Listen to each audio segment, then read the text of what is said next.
Gulat World, may punto sa career ng isang atleta na hindi na sapat ang salitang promising. Kapag paulit-ulit mo nang pinapabagsak ang mga defending champion, pinabaligtad ang mga laban na halos tapos na, at pinupuno ng sarili mong pangalan ang record book ng bansa, hindi ka na basta prospect.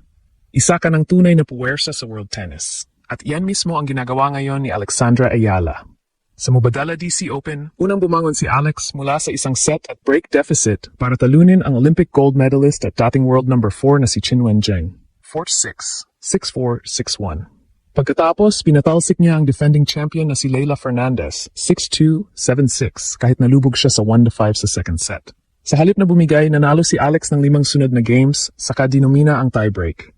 Ayon mismo sa WTA, ito ang ikalawang magkasunod na tournament na pinabagsak niya ang reigning champion, matapos niyang talunin si Iga Swiatek sa Wimbledon. Pero mas nakakagulat ang mas malaking larawan.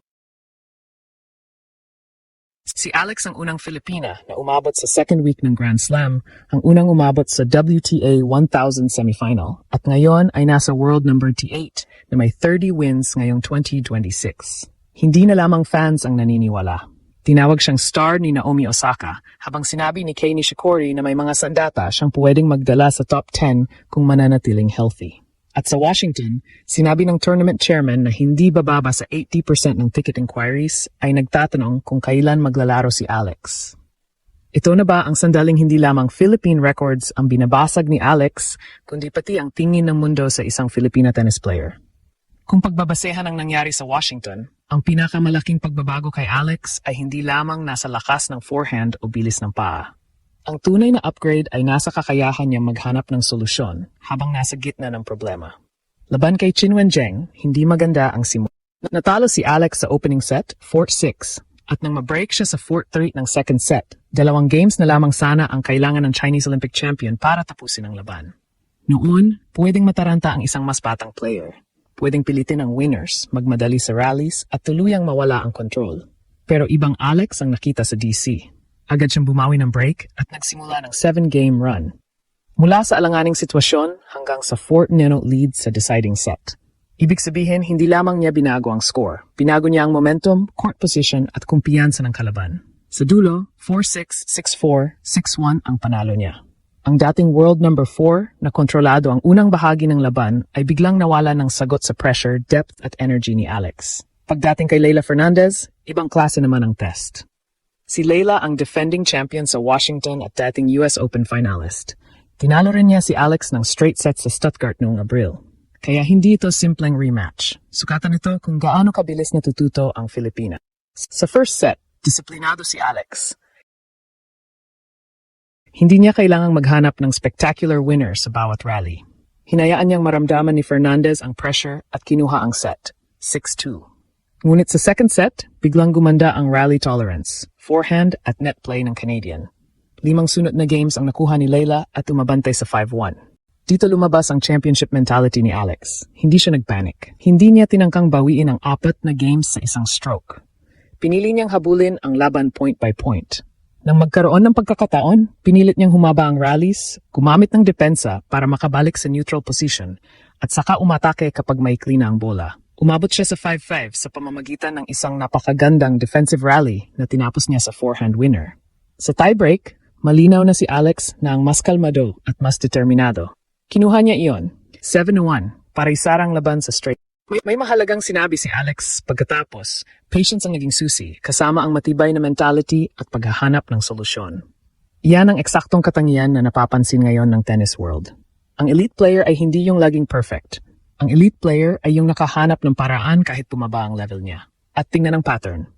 Sa Wimbledon, tinalo niya ang defending champion na si Iga Swiatek, 7-6, 6-2, para maging unang Filipina sa second week ng isang Grand Slam.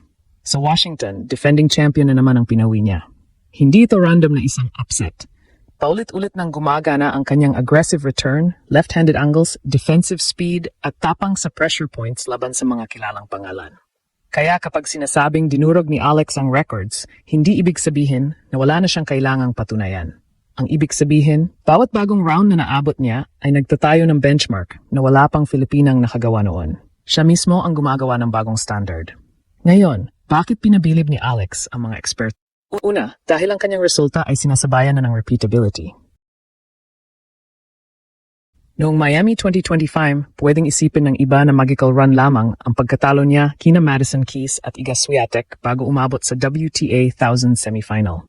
Ngunit sumunod ang Eastbourne Final, dalawang WTA 125 titles, pagpasok sa top 30, at makasaysayang Wimbledon 4th round. Sa official WTA profile, nasa world number 28 siya, may 30-18 win-loss record ngayong season at mahigit 1.28 million na 2026 prize money. Ikalawa, nakikita ng mga veterano na hindi one-dimensional ang laro niya.